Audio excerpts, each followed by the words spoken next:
मुझे ये बच्चा नहीं चाहिए। मैं अपनी दुश्मन की बेटी से नस्ल आगे नहीं बढ़ाऊंगा। वो नफरत से फुंकारा था। वो जो समझती थी शायद अब उसका रवैया उसके साथ अच्छा होगा, उसकी बात सुनकर पत्थर बन गई थी। तुम ऐसा कैसे कर सकते हो? तुम्हारी दुश्मनी में इस मासूम का क्या कसूर है? प्लीज शौर्य, ये मत कराओ। वो रोते हुए तड़प कर बोली। पर वो बेरहम पर जरा भी असर नहीं हुआ था। अगली सुबह वो उसे डॉक्टर के पास लेकर गया। वहीं से ईशानी ने भागने का रास्ता अपनाया था। वो पागलों की तरह उसे पूरे शहर में ढूंढने लगा था। 5 साल बाद वो एक इनवाइट की गई बिजनेस कॉन्फ्रेंस में गया था, जहां उसने उसे एक 5 साल की प्यारी सी बच्ची के साथ देखकर हैरान रह गया था। हट जाइए प्लीज, हटिए। पीछे रास्ता कर दीजिए। प्लीज रास्ता खाली कर दीजिए। हमारे वीआईपी गेस्ट आ गए हैं। प्लीज मैडम साइड पर हो जाइए। सर आप एक तरफ हो जाइए। मॉल में अफरा तफरी का माहौल था। मिली जुली आवाजें चारों तरफ घूम रही थीं। पूरा स्टाफ बिखरा हुआ था। सब एक दूसरे को हुक्म दे रहे थे और सबको डर था कि कहीं उनसे कोई गलती ना हो जाए। आखिर इतना बड़ा बिजनेस टाइकून शौर्य चौहान जो उनके मॉल में आ रहा था। ये मॉल अभी 3 साल पहले ही लॉन्च किया गया था, मगर ये बहुत ज़्यादा मशहूर होने में नाकाम रहा था। इसके बावजूद कि इसकी प्रोडक्ट काफ़ी अच्छी थी, मगर शौर्य चौहान की नज़र उस मॉल की कुछ प्रोडक्ट्स पर पड़ी जो उसे बहुत पसंद आई थी। इसलिए वो खुद उस मॉल में आया था ताकि उस मॉल की प्रमोशन हो सके और वो दुनिया का नंबर 1 मॉल बन सके। मैनेजर, स्टाफ और खुद मॉल का मालिक वहां पर मौजूद था और सब बहुत ही ज़्यादा खुश होने के साथ साथ घबराए हुए भी थे, क्योंकि शौर्य चौहान स्वभाव का बहुत ही सख्त आदमी था। किसी भी चीज का उसके मिजाज के खिलाफ होना उसे बर्दाश्त नहीं था। शौर्य चौहान के आने से पहले सारी राहदारियां बिल्कुल साफ कर दी गई थीं। वहां पर कोई भी इंसान नहीं बचा था। सबको दूसरे एरिया में भेज दिया गया था और एंट्री का रास्ता आम लोगों के लिए पूरी तरह से बंद कर दिया गया था। बल्कि उन्हें पीछे की तरफ से एंट्री दी गई थी और सबको मना कर दिया गया था कि इस रास्ते पर कोई ना आए। मगर मॉल वालों को ये पता नहीं था कि यहाँ कुछ ऐसा होने वाला है जो उनकी उम्मीदों के बिल्कुल खिलाफ होगा। शौर्य चौहान ने पूरे रौब और शान के साथ शॉपिंग मॉल में एंट्री की थी। जो कोई भी उसे देख रहा था बस दांतों तले उंगलियां दबाकर खामोश खड़ा रह गया था। वो लंबा, हैंडसम और बेहद दिलकश शख्स था। इतना खूबसूरत कि देखने वाला उसे देखकर नजरें हटा ही नहीं पाता था। जो भी एक बार उसे देख लेता, दोबारा देखने से उसे खुद को रोक नहीं पाता था। पूरे स्टाइल में जब शौर्य चौहान मॉल के अंदर आया तो अचानक वहां कुछ ऐसे हालात बन गए। शौर्य सीधा चल रहा था कि तभी एक छोटी सी 5 साल की बच्ची उसके रास्ते में आ गई। शौर्य के पास वक्त बहुत कम था। मॉल की प्रमोशन के लिए उसने अपने कीमती टाइम में से कुछ वक्त निकाला था और सबको सख्ती से कहा था कि जिस रास्ते पर वो चले वहां पर कोई ना हो। मॉल के स्टाफ ने ये बात पक्की भी की थी, मगर अब इस बच्ची के आने से सबके होश उड़ गए थे। आप कितने सुंदर हो। क्या मैं आपके साथ एक सेल्फी ले सकती हूँ?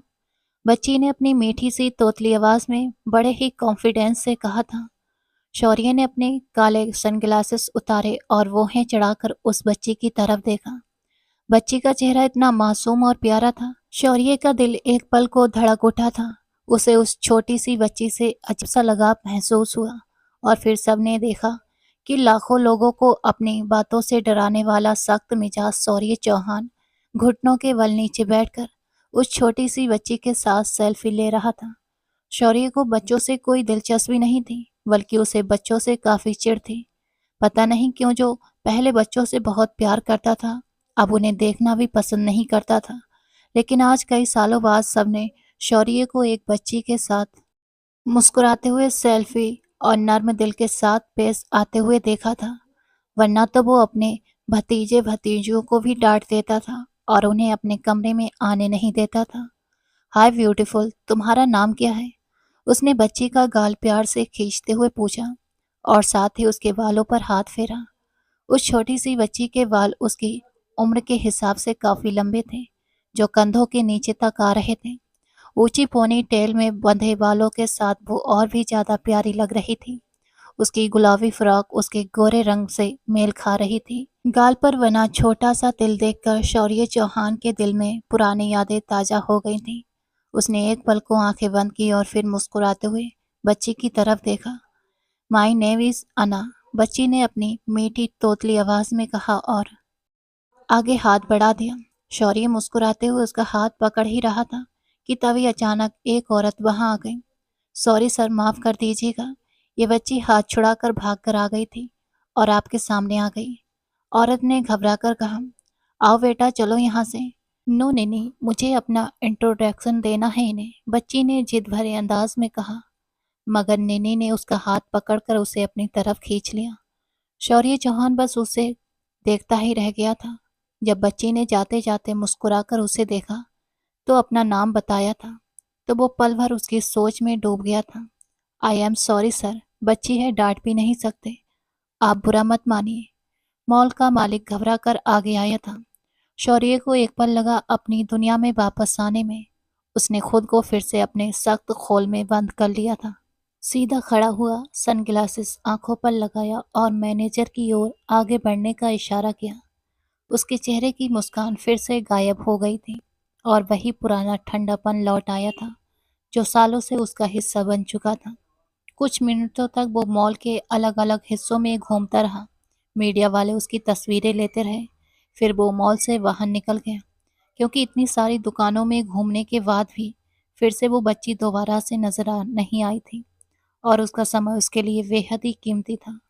मॉल की चमचमाती रोशनी के बाहर निकलते हुए शौर्य चौहान के चेहरे पर फिर से वही ठंडी गंभीरता लौट आई थी जो सालों से उसकी पहचान बन चुकी थी। मीडिया के कैमरे, रिपोर्टर्स का शोर, कर्मचारियों के सलाम, ये सब वो न जाने कितनी बार देख चुका था। लेकिन आज अजीब बात यह थी कि उसकी आंखों के सामने बार बार बस एक छोटी सी बच्ची का चेहरा घूम रहा था।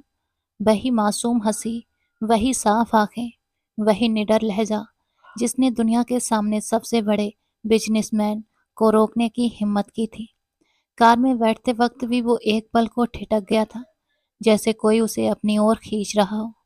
ड्राइवर ने शीशे में झांककर सवालिया नजरों से देखा तो शौर्य चौहान ने खुद को संभाला और इशारा किया कि गाड़ी आगे बढ़ाए। लेकिन शहर की भागती लाइटों और तेज रफ्तार के बावजूद उसके जहन में वो नन्ही सी मुस्कान बार बार चमक रही थी। कितनी अजीब बात थी, जो आदमी बच्चों से बात तक नहीं करना चाहता था, आज एक अनजान सी बच्ची की मुस्कान ने उसके दिल को अंदर तक हिला दिया था। उसने खुद को झटकते हुए सीधा होकर बैठ गया। ऑफिस पहुंचने पर भी उसका मन शांत नहीं हुआ। कॉन्फ्रेंस रूम में फाइलें खुली हुई थी। बिजनेस पार्टनर उसका इंतजार कर रहे थे, मगर उसकी आंखों के सामने बार बार वही छोटा सा हाथ आ रहा था जिसने बड़ी मासूमियत से उसका हाथ पकड़ने की कोशिश की थी। वो पल याद आते ही उसके दिल में बस एक अजीब सी टीस उठती। ये क्या हो रहा है मेरे साथ? वो खुद से ही बड़बड़ाया था। उसने खुद को हमेशा सख्त और बेरहम बनाए रखा था। दुश्मनी, नफरत और बदले की आग ने उसके चारों तरफ एक दीवार बना दी थी जिसमें किसी भी नर्म एहसास की जगह नहीं बची थी। फिर आज दिल में ये मुलायम सी जगह क्यों जाग गई थी? रात के सन्नाटे में जब वो अपने बड़े से बेडरूम में आया तो नींद उसकी आंखों से कोसों दूर थी। वो बिस्तर के किनारे बैठा था, अंधेरे को घूर रहा था, चारों तरफ सन्नाटा था, लेकिन उसके कानों में अना की मीठी सी आवाज गूंज रही थी। आप कितने ब्यूटीफुल हो, क्या मैं आपके साथ सेल्फी ले सकती हूँ? ये शब्द याद आते ही उसके होठों पर हल्की सी मुस्कान आई थी, मगर अगले ही पल वो मुस्कान गायब हो गई। क्या हो रहा है मुझे? वो झुंझलाते हुए उठकर खड़ा हुआ, खिड़की के पास जाकर पर्दा हटाया। बाहर शहर की लाइटें टिमटिमा रही थीं, मगर उन रोशनियों में भी उसे बस एक मासूम चेहरा दिखाई दे रहा था। वही चेहरा जिसके गाल पर छोटा सा तिल था। उसकी आंखों में एक पल को नमी सी आई और फिर सालों पुरानी एक याद ने उसके दिल को जकड़ लिया था। जब यादों का दरवाज़ा खुला तो सामने ईशानी का भीगा हुआ चेहरा था। वो जोर जोर से रोती हुई उसके कदमों में गिरी हुई थी। शौर्य प्लीज ऐसा मत करो, उस बच्चे का क्या कसूर है? ये हमारा बच्चा है, इसे जाने दो। उसके कानों में वो सिसकियां अब भी ऐसे गूंज रही थीं जैसे कल की ही बात हो, लेकिन उसने ठंडे दिल से अपना फैसला सुना दिया था। मुझे दुश्मन की बेटी से अपनी नस्लें आगे नहीं बढ़ानी। उसने नफरत से मुंह फेर लिया था और अगले दिन ईशानी को डॉक्टर के पास ले गया था। उसने ईशानी की एक नहीं सुनी और खुद अपनी ही औलाद को मिटाने चल पड़ा था। लेकिन उसे क्या पता था कि उसके इस फैसले का असर उसकी पूरी जिंदगी पर पड़ेगा। काश उसे पहले ही अंदाजा होता कि उसका ये कदम उसे अंदर तक बदल देगा, तो वो शायद कभी ऐसा नहीं करता। उसने हमेशा गलत फैसले लिए थे और हर बार उनका भारी नुकसान भी उठाया था। आज भी वो अपने एक और गलत फैसले की सजा भुगत रहा था। दिल की तकलीफ हद से ज्यादा बढ़ गई थी। उसकी आंखों से एक आंसू गिरा जिसे उसने तुरंत पोंछ डाला था। बाहर शहर की चमचमाती रोशनियां अब जैसे उसके अंदर के अंधेरे को और गहरा कर रही थी, उन्हें मिटाने में नाकाम थी। वो झुंझलाकर फिर से बिस्तर पर बैठ गया था, चेहरा दोनों हाथों में छुपा लिया। दिल की धड़कनें तेज थीं, जैसे कोई सवाल अंदर ही अंदर उसे बेचैन कर रहा हो, लेकिन जवाब नहीं था।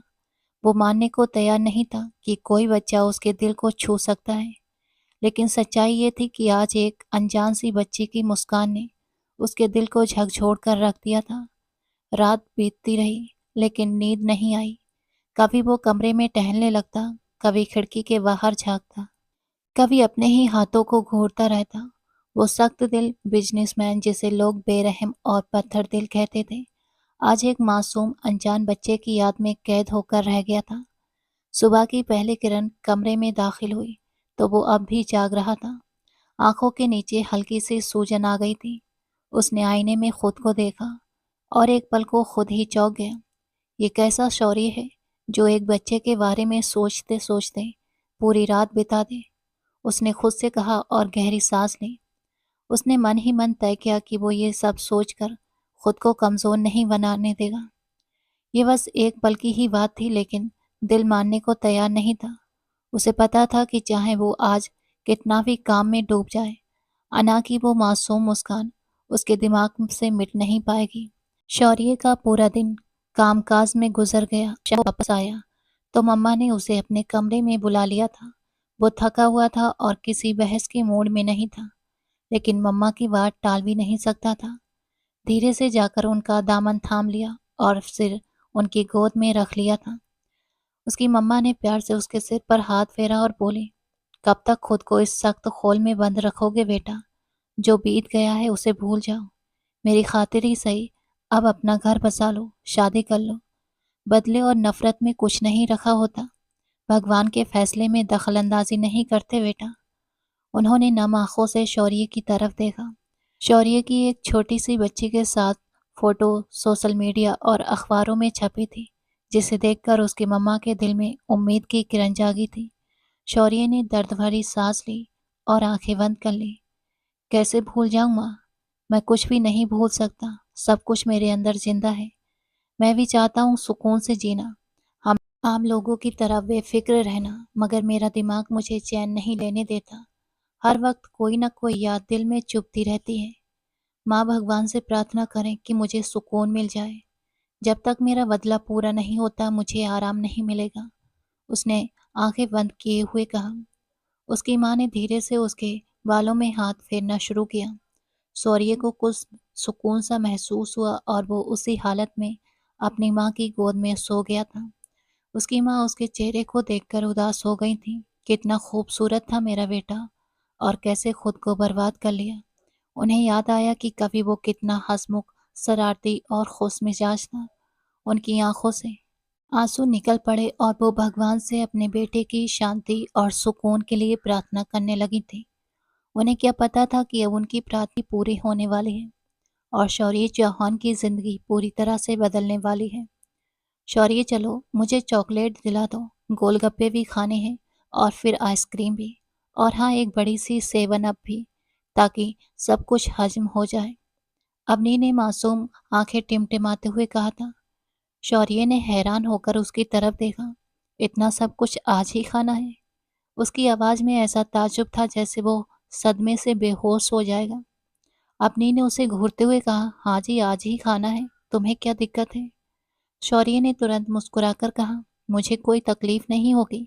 मैं तो तुम्हारे भले का ही सोच रहा था, वरना तुम मोटी हो जाओगी और फिर कोई तुमसे शादी नहीं करेगा। उसने जैसे मजाक में उसे डराया, मगर अपनी का चेहरा देखकर लग रहा था कि वो सच में उसकी बात पर भड़कने वाली है। तुम्हें मेरी शादी की चिंता करने की कोई ज़रूरत नहीं है। जल्दी चलो और मेरी सारी फरमाइशें पूरी करो, वरना मैं कभी शादी नहीं करूंगी और जिंदगी भर तुम्हें ही झेलना पड़ेगा। अपनी ने धमकी भरे लहजे में कहा तो शौर्य मुस्कुराते हुए प्यार भरी नजरों से उसकी तरफ देखता रह गया था और उसे बाइक पर बिठाकर आइसक्रीम खिलाने ले गया था। उसने न सिर्फ उसकी पसंद के सारे खाने खिलाए बल्कि खूब सारी शॉपिंग भी करवाई थी। जब दोनों भाई बहन घर लौटे तो उनकी माँ ने प्यार से उनकी नज़र उतारी थी ताकि किसी की नज़र इन भाई बहन के प्यार को न लग जाए। अपनी शौर्य की जुड़वा बहन थी।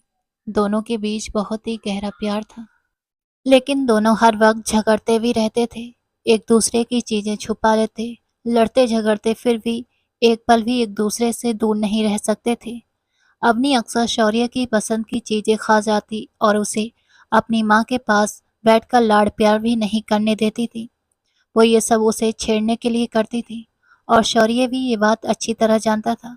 फिर भी हर बार गुस्सा होने का नाटक करता था। शौर्य हमेशा यही चाहता था कि उसकी बहन को दुनिया की सारी खुशियां मिले, उसे कभी कोई दुख ना हो। लेकिन किस्मत को कुछ और ही मंजूर था। बदकिस्मती के साए अपनी की जिंदगी पर मंडरा रहे थे, लेकिन वो बेफिक्र थी, अपनी मौजूदा जिंदगी की छोटी छोटी खुशियों में खोई हुई। एक दिन जब शौर्य ऑफिस से घर लौटा तो घर में अजीब सी खामोशी थी। अपनी कहीं भी नजर नहीं आ रही थी। वो जल्दी से उसके कमरे में गया पर वहां भी कोई नहीं था। फिर वो अपनी माँ के कमरे की तरफ गया जहां अपनी अपनी माँ की गोद में सिर रखे लेटी हुई थी। उसकी आंखें सूजी हुई थीं, जैसे वो बहुत रोई हो। शौर्य उसे देखकर घबरा गया। क्या हुआ अवनी? तुम रोई हो? किसी ने कुछ कहा क्या? बताओ मुझे, उसने चिंता भरे लहजे में पूछा। अवनी की आंखों में अब भी नमी थी लेकिन वो मुस्कुरा दी। देखा मम्मा, ये बाहर से तो बस झगड़े का नाटक करती है, लेकिन सच में इसे मेरी बहुत फिक्र है। मेरी आंखों में जरा भी आंसू नहीं देख सकता। अवनी ने कहा तो उसकी माँ मुस्कुराई और सिर हिला दिया। शौर्य ने दोनों की तरफ देखते हुए कहा, माँ क्या बात है? आपको भी देखकर लग रहा है कि कुछ हुआ है। अगर कोई परेशानी है तो मुझे बताइए, मैं हूं ना। ये कहते हुए उसने माँ का हाथ थाम लिया था। उसकी माँ ने उसके सिर पर हाथ फेरा और उसे ढेर सारी दुआएं दी। फिर बोली, जाओ बेटा, तुम किचन में भाई के लिए चाय बना कर लेकर आओ। अपनी बिना कुछ कहे उठी थी और किचन की तरफ चली गई। शौर्य उसे हैरानी से देखता रहा, क्योंकि वो इतनी जल्दी बात मानने वाली नहीं थी। क्योंकि उसे यकीन था कि कुछ जरूर ऐसा हुआ है जो माँ उसकी मौजूदगी में बताना नहीं चाहती। और शायद अपनी भी ये बात समझ गई थी, इसलिए वो चुपचाप किचन में चली गई थी। ये क्या माँ, आपने अवनी को बाहर क्यों भेज दिया? आप जानती है ना, मेरी जान बसती है उसमें। घर की कोई बात उससे छुपाया मत करें, मुझे अच्छा नहीं लगता। शौर्य ने नाराजगी से कहा तो उसकी माँ मुस्कुरा दी। पगले, उसकी मौजूदगी में बताने वाली बात नहीं थी। ये ऐसी बात है जिस पर वो खुद भी शर्मा जाएगी और तुम भी झेप जाओगे। ऐसी भी क्या बात है माँ? शौर्य को अब उत्सुकता होने लगी थी। उसकी माँ ने नरमी से कहा, अपनी का रिश्ता आया है बेटा। लड़का इंजीनियर है, छोटी सी फैमिली है, बस दो भाई बहन है, बहुत अच्छा कमाता है। और सबसे बढ़कर कि ये पूरे मोहल्ले में उसकी शराफत की मिसालें दी जाती हैं। कोई बुरी आदत नहीं, नशा वगैरह कुछ भी नहीं करता। माँ बुजुर्ग है लेकिन बहुत नेक और पूजा पाठ करने वाली औरत है। उन्हें बस एक पढ़ी लिखी समझदार और अच्छी लड़की चाहिए, चाहे उसे घर के काम आते हों या नहीं। घर में नौकर चाकर है, बहुत पैसा है और वे चाहते हैं कि उनकी बहू उनके घर में सिर्फ प्यार और खुशियां लेकर आए। हमारी अपनी बहू बहुत खुश रहेगी। लड़का बहुत सुंदर है, बिल्कुल हमारी अपनी की जोड़ी का। उसकी माँ पूरे जोश में बातें बता रही थी, लेकिन अपने जोश में उन्होंने शौर्य के चेहरे का उतरता रंग नहीं देखा था। शौर्य ने धीमी आवाज में कहा, ठीक है माँ, मैं लड़के के बारे में पता करवाता हूँ, फिर हाँ कर देंगे। ये कहते वक्त उसकी आवाज में उदासी थी। उसकी माँ ने आगे कहा, एक बात और है बेटा, वो लोग जल्दी शादी करना चाहते हैं। लड़के की माँ बीमार रहती है, वो चाहती हैं कि अपने बेटे की खुशियां देख लें और उन्हें ये भी डर है कि उनके बाद उनकी बेटी अकेली न रह जाए। इसलिए वो चाहती हैं कि कोई अच्छी सी लड़की उनके घर की बहू बने, जो उनकी बेटी की भी दोस्त बन जाए। माँ प्यार से समझा रही थी, पर शौर्य अंदर से टूट गया था। उसे झटके पर झटके लग रहे थे। उसकी नन्ही सी शरारती सी बहन अब इतनी बड़ी कब हो गई कि उसके लिए रिश्ते भी आने लगे। ये उसे खुद ही पता नहीं चला। उसने अपने आंसू रोकते हुए कहा, ठीक है माँ, जैसा आप कहें। अगर वो लोग जल्दी शादी करना चाहते हैं तो हम जल्दी शादी कर देंगे। आखिर एक दिन तो अवनी की शादी करनी ही है। ये कहते ही शौर्य की आंखों से आंसू निकल पड़े थे। उसकी माँ ने हैरानी से उसकी तरफ देखा और बोली, बेटा, बेटियां तो पराया धन होती हैं। उन्हें एक न एक दिन तो अपने घर जाना ही होता है। ऐसे रोगे तो अवनी को कौन संभालेगा? अपना दिल बड़ा रखो मेरे बच्चे। ये कहते हुए माँ भी रो पड़ी थी। उधर चौखट पर खड़ी अपनी जो हाथ में चाय की ट्रे लिए खामोशी से सब सुन रही थी, उसकी आंखों में भी आंसू भर आए थे। उस पल तीनों बस चुपचाप रोते रहे। रात का खाना खाने के बाद सब अपने अपने कमरे में चले गए थे।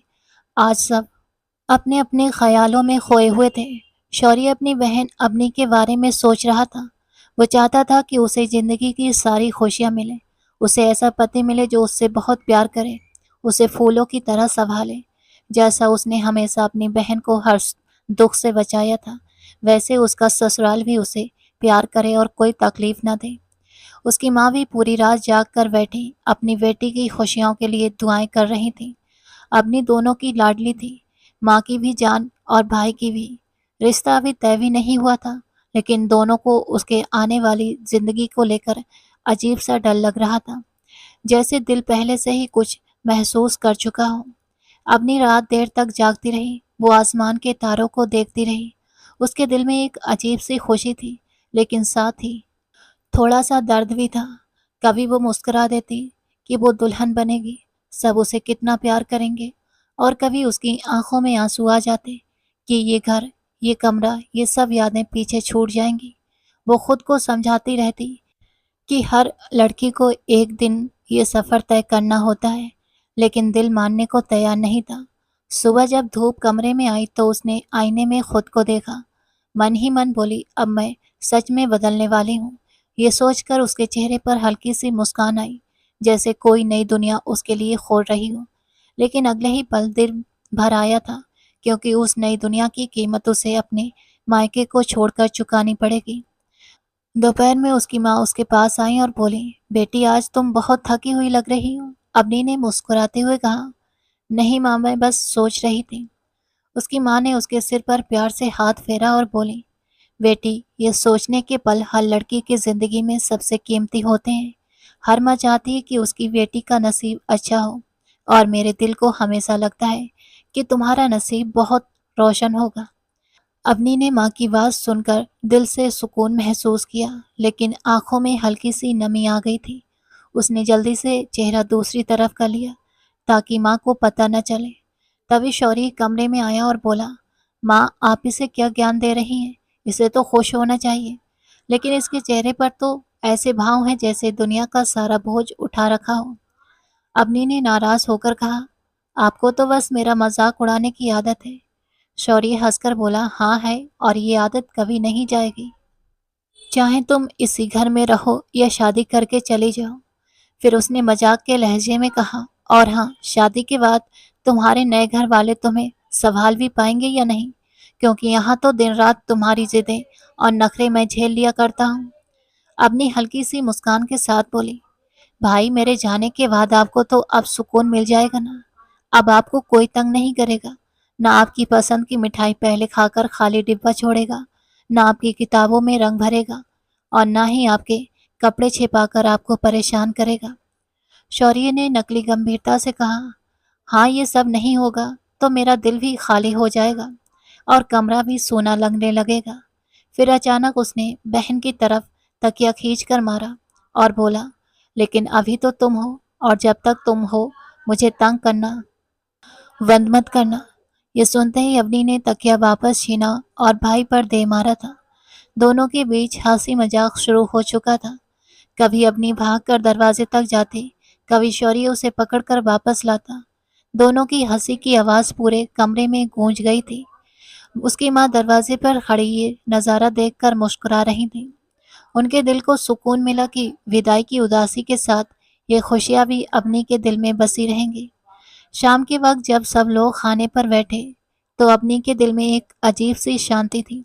वो सोच रही थी कि सच में भाई की शरारतें और उसकी जिद ही थी जिसने उसकी जिंदगी को हमेशा खुशियों से भर दिया था। अब जब वो अपनी नई जिंदगी शुरू करेगी तो यही यादें उसे मजबूती देंगी।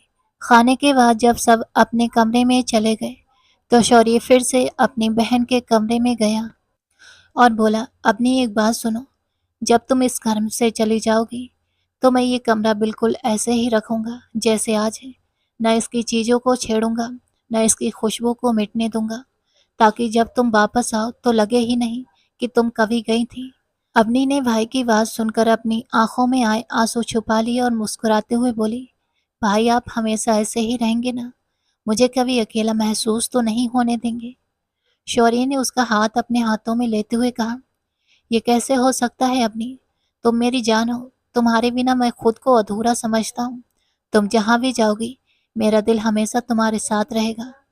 अवनी ने सिर झुका लिया और दिल ही दिल में भगवान का शुक्रिया अदा किया था कि उसे ऐसा भाई मिला जो हमेशा उसके साथ है। रात ढलने लगी तो दोनों फिर से छत पर आ बैठे थे और बचपन की बातें याद करने लगे।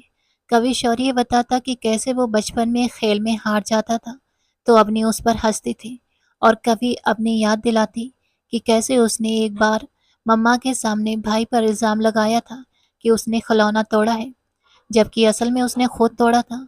दोनों हंसते रहे और कभी कभी चुप हो जाते।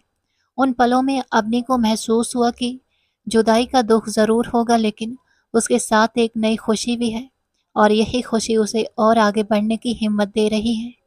अवनी के दिल में एक साथ दो भाव थे।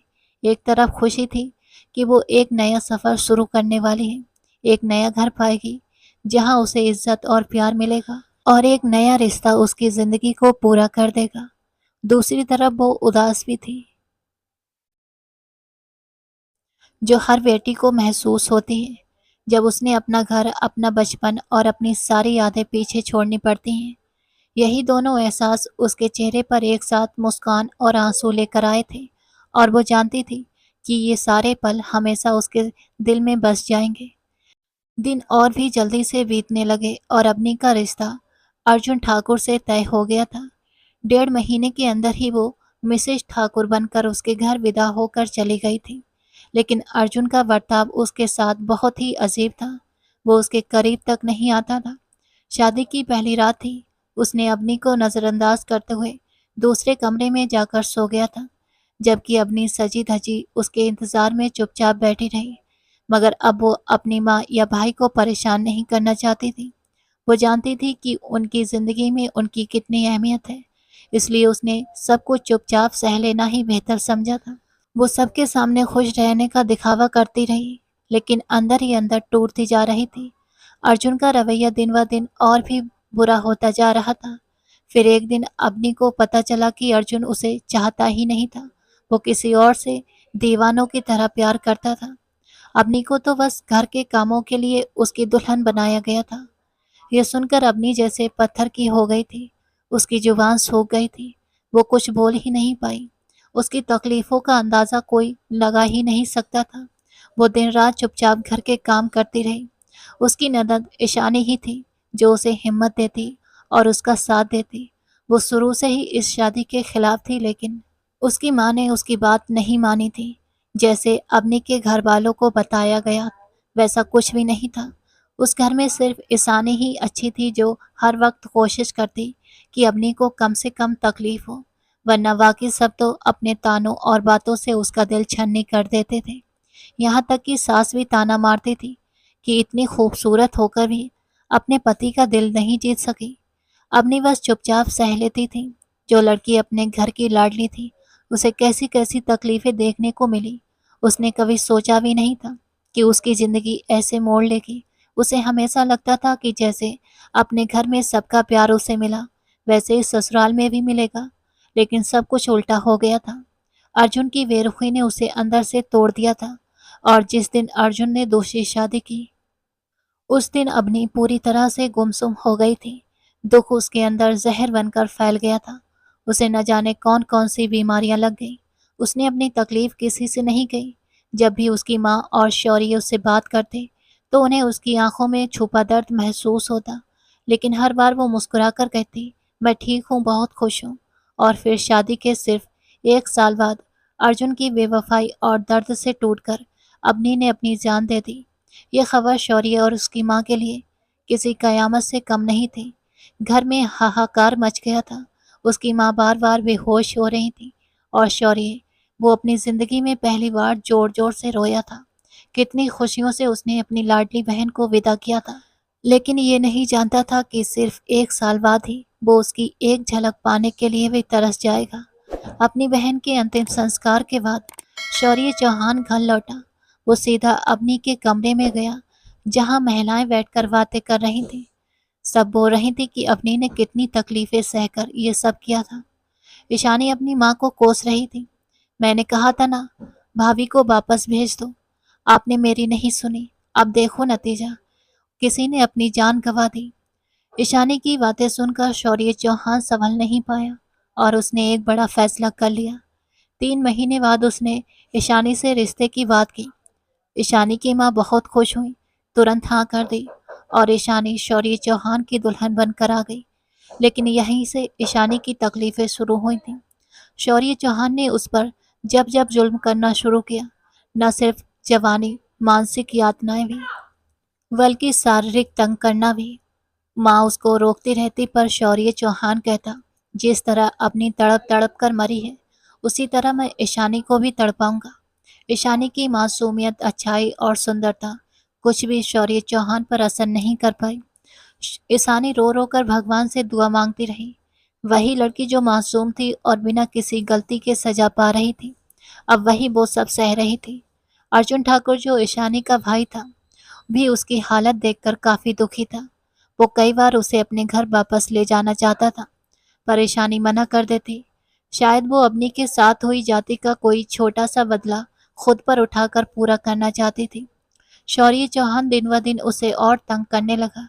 ईशानी अंधेरे में भटक रही थी, उसे कोई रोशनी दिखाई नहीं दे रही थी। उसका चेहरा मुरझा गया था। शौर्य चौहान 2 बार उसके करीब आया और फिर उसे सताने के नए नए बहाने खोजने लगा था। गुस्सा और जुनून सब उस पर निकाल कर चैन से सो जाता और ईशानी सारी रात रोती रहती। वो पति का साथ देना चाहती थी, पर चाहती थी कि प्यार और सम्मान से वो उसके पास आए, पर ऐसा कभी नहीं हुआ।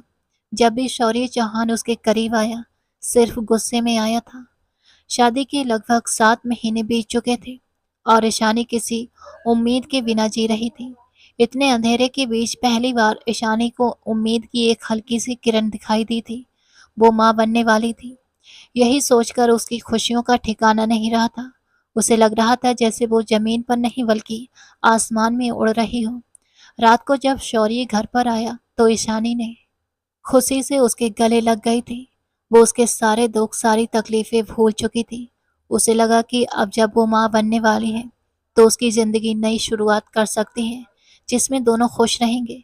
उसके दिल में ये उम्मीद थी कि जब शौर्य चौहान को बच्चे की खबर मिलेगी, तो उसका सख्त दिल भी पिघल जाएगा और शायद वो भी बदल जाएगा। उसे वही प्यार देगा जिसकी उसे सालों से चाहत थी। उसने हिम्मत जुटाकर धड़कते दिल से कहा, शौर्य, भगवान ने हम पर रहम किया है, हम माँ बाप बनने वाले हैं। ये सुनते ही शौर्य की आंखों में जैसे खून उतर आया था। वो गुस्से से पागल हो गया और ईशानी को झकझोरते हुए बोला, तुम ये बच्चा गिरा दो। ईशानी का चेहरा पीला पड़ गया। वो कांपते हुए बोली, ये मेरी जिंदगी की पहली खुशी है। मैं इस बच्चे को अपने आप से कभी अलग नहीं कर सकती। उसने हाथ जोड़कर कहा, ये अवनी की रूह के लिए दुआ बनेगा। लेकिन शौर्य चौहान को ना अवनी की याद थी, ना उसकी मोहब्बत का कोई लिहाज। उसकी आंखों में बस नफरत और बदले की आग थी। ईशानी रोते हुए उसके पैरों में गिर गई थी। वो हाथ जोड़कर गिड़गिड़ाती रही, मुझ पर जितना गुस्सा निकालना है निकाल लो, लेकिन इस बच्चे पर जुल्म मत करो। उसने माँ का वास्ता भी दिया था, यहाँ तक कि अवनी का भी वास्ता दिया, लेकिन शौर्य चौहान का दिल पत्थर बन चुका था। वो चीखते हुए बोला, मैं कभी इस बच्चे को जन्म नहीं लेने दूंगा। मैं मैं अपनी दुश्मन की बेटी से अपनी नस्लें आगे नहीं बढ़ने दूंगा। ईशानी हैरान रह गई थी। उसका लहजा इतना सख्त था कि ईशानी की रूह कांप गई थी। पूरी रात दोनों आमने सामने बैठे रहे। ईशानी आंसू बहाती रही और शौर्य चौहान अपनी जिद पर अड़ा रहा। सुबह होते ही वो गुस्से से उठा और बोला, तैयार हो जाओ, मेरे साथ चलो। ईशानी ने डरते हुए पूछा, कहाँ? पर वो बिना जवाब दिए उसका हाथ पकड़कर जबरदस्ती गाड़ी में बिठा गया था। रास्ते भर ईशानी कांपती रही, बार बार कहती रही, प्लीज मुझे डॉक्टर के पास लेकर मत जाओ। लेकिन शौर्य चौहान की आंखों में पागलपन था। क्लिनिक के बाहर पहुंचकर उसने गाड़ी रोकी और सख्त लहजे में बोला, अंदर चलो। ईशानी का दिल जोर जोर से धड़क रहा था। उसे पता था अगर वो अंदर गई तो उसकी उम्मीद हमेशा हमेशा के लिए खत्म हो जाएगी। वो जमीन पर बैठकर दुआ मांगने लगी थी, हे भगवान मुझे बचा लो। तभी नर्स दरवाजे पर आई और उसका नाम पुकारा। शौर्य चौहान पीछे मुड़कर कुछ कागजों पर साइन करने लगा। उसी पल ईशानी को मौका दिखा। उसने दुपट्टा ठीक किया और तेजी से वहां से भाग निकली। वो अंधाधुंध गलियों से भागती जा रही थी। उसके पैर जख्मी हो चुके थे, कपड़े मिट्टी से सने थे, लेकिन उसे अपनी जान से ज्यादा उस बच्चे की फिक्र थी। उसे नहीं पता था कि वो कहाँ जा रही है, बस इतना पता था कि अगर वो रुकी तो सब कुछ खत्म हो जाएगा। शौर्य चौहान जब कागजों पर साइन करके पलटा तो सामने का नजारा बदल चुका था। ईशानी वहां नहीं थी। उसका दिल जैसे आग से जल उठा था। वो गुस्से से पागल हो गया। पूरा दिन उसने शहर की हलगर्जी छान मारी थी। वो हर किसी से ईशानी का पता पूछता फिर रहा था। क्लिनिक से बाहर निकलकर सड़कों पर पागलों की तरह गाड़ी दौड़ाता रहा।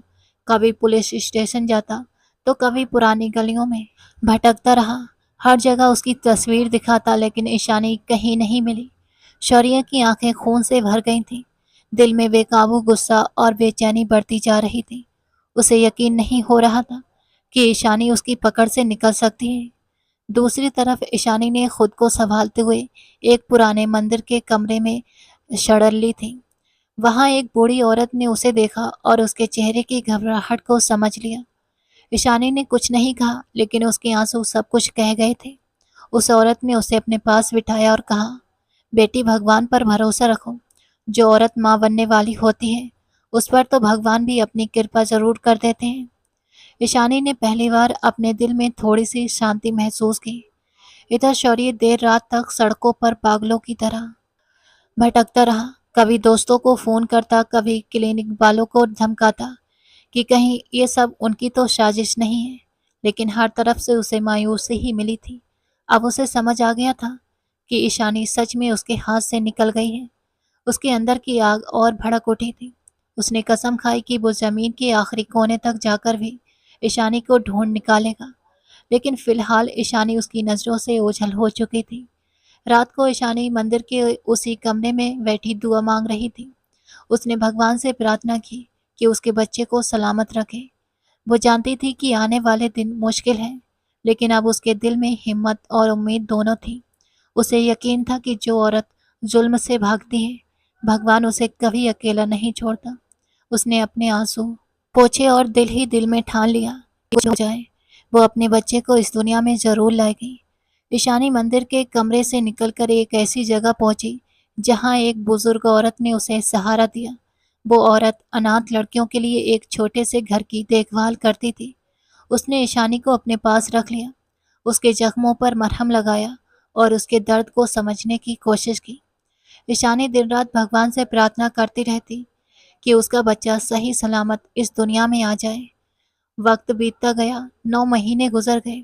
हर दिन उसने डर में बिताया कि कहीं शौर्य उसे ढूंढ न निकाले। लेकिन भगवान ने अपनी कृपा से उसे सुरक्षित रखा था। आखिर वो पल भी आ ही गया जब ईशानी ने एक खूबसूरत बेटी को जन्म दिया था। उसकी आंखों में पहली बार सुकून के आंसू आ गए थे। उसने अपनी गोद में उस नन्ही सी जान को उठाया, सीने से लगाया और महसूस किया कि उसकी जिंदगी को अब एक नया मकसद मिल गया है। उसने अपनी बेटी का नाम अपनी रखा था ताकि वो अपनी भाभी की याद को जिंदा रख सके और उसे हमेशा याद रहे कि अबनी की कुर्बानी बेकार नहीं गई। अब ईशानी एक माँ बन चुकी थी और अपनी बेटी के लिए जीने लगी थी। वक्त गुजरता गया और अब अबनी बड़ी हो गई थी। उसकी मासूम मुस्कान और चमकती आंखों को देखकर ईशानी हर दिन उस अपने पुराने गमों को भूलने लगी थी। वो अब अपने दुखों में नहीं डूबती, बल्कि अपनी बेटी की हंसी में जीने लगी थी।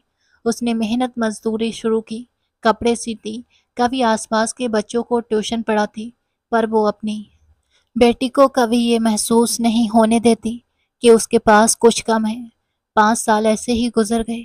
अपनी जिसे सब प्यार से अना कहते थे, अब एक बहुत ही प्यारी सी और मासूम सी बच्ची बन चुकी थी। वो अपनी माँ की तरह ही नर्म दिल और हंसमुख थी। ईशानी उसकी हंसी में अपने जख्मों का इलाज ढूंढती थी। उसने ठान लिया था कि वो अपनी बेटी के लिए एक नई खुशहाल जिंदगी बनाएगी। 5 साल बाद शहर में एक बहुत बड़ी बिजनेस पार्टी रखी गई थी। उसमें देश के बड़े बड़े कारोबारी और अमीर लोग बुलाए गए थे, और शौर्य चौहान भी उस पार्टी में शामिल था।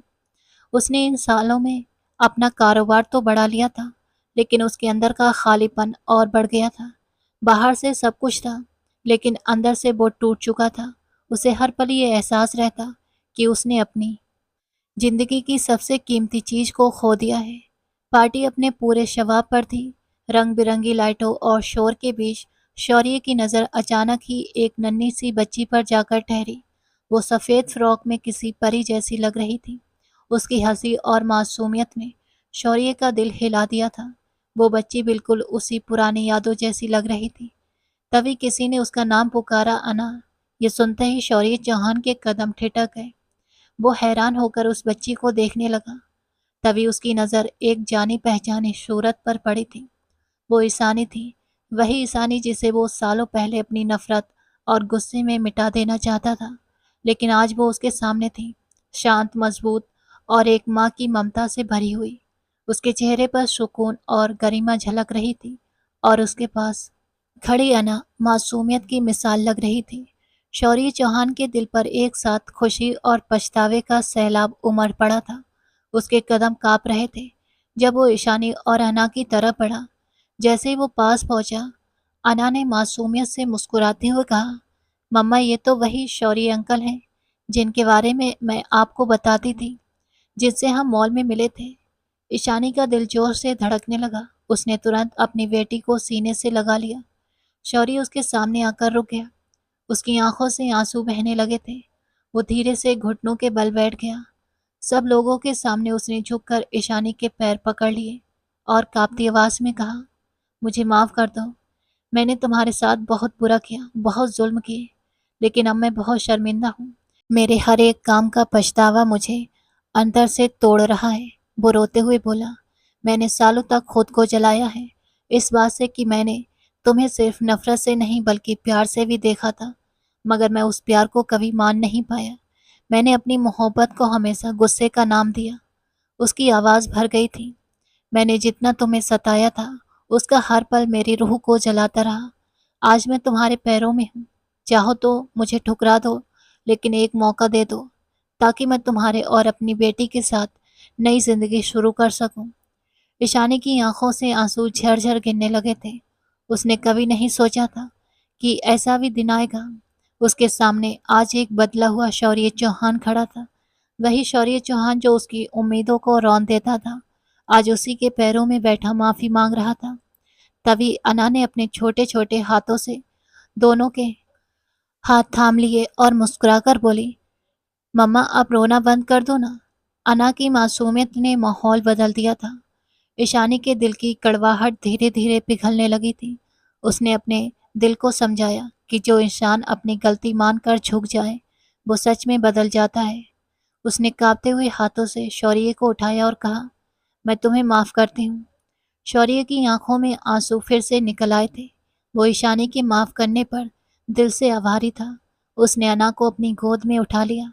इस तरह सालों के दर्द, जुदाई और संघर्ष के बाद उनकी जिंदगी में एक नई शुरुआत हुई थी। अना उनके बीच एक ऐसी उजली किरण बन गई थी, और यूं अंधेरे के बाद आखिरकार उनके जीवन में रोशनी ने हमेशा के लिए जगह बना ली थी। दोस्तों, स्टोरी कैसी लगी कमेंट सेक्शन में ज़रूर बताना। कहानी पसंद आई है तो लाइक कर देना। रोज़ नई कहानी सुनने के लिए हमारे चैनल को सब्सक्राइब करना। मिलते हैं दोस्तों अगली कहानी में, तब तक के लिए आप अपना ख्याल रखिए।